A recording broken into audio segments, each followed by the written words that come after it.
teka. Ito yung ulam. Bigyan mo na yan dyan. Pili. Ayan, ayoko na ito. Tayo mo yan? Dali. Oh, ito. Intayin mo to. Sandali. Hello? Oo, anong balita? Natagpuan na si Dave. Oh, ano? Kamusta siya? Anong nangyari sa kanya? Okay lang ba siya? Nasaan na siya ngayon? Comatose si Helen eh. Tindi daw ang pagkakabugbog. Si Lester mo kagagawa nito. Huwag ka mag-alala, Helen. Naghahanap na siya ng mga pulis. Pupuntahan ko siya. Dadalawin ko siya. Alam mo namang hindi pwede, di ba? Borge! Sige, pero kailangan natin tumimpo. Sige, ganito. Balitaan mo na lang ako kung kailan pwede, ha? Tawagan mo ako, ha? Okay, sige. Sige. Nay, nahanap na po ba si tatay? Anak. Anak, nasa ospital ang tatay mo, eh. Bakit po? Nagkasakit po siya? Parang ganun. Pero hanggang ngayon, hindi pa rin siya gumigising, eh. Hindi pa rin siya bumabangon. Nay, pwede po ba natin puntahan si tatay?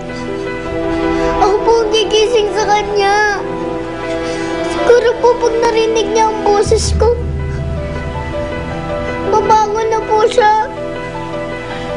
Anak, komatos ang tatay mo. Hindi ko alam kung kailan siya gigising. Hindi ko alam kung gigising pa siya. Hindi po. Babangon po si tatay. Puntahan po natin siya. Puntahan po natin si tatay.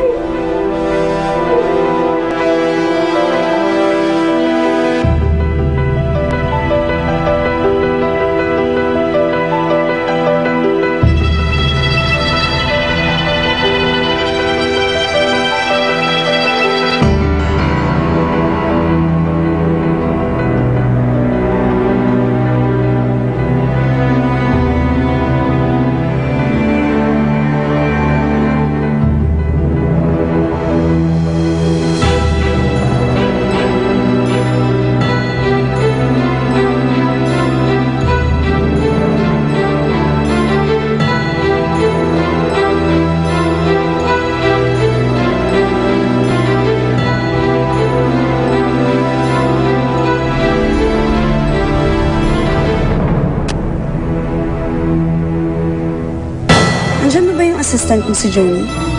Naku, ma'am. Wala pa po yata eh. Ibang bisita po kasi nandyan. Bisita?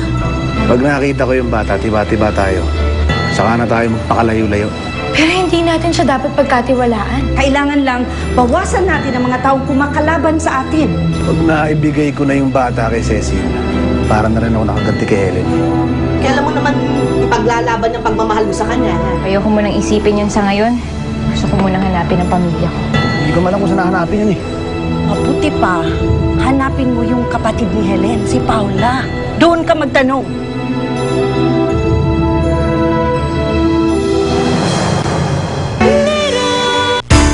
Napanood mo ang mga nakakaantig na tagpo sa Little Star. Hatid sa inyo ng Coffee Mate.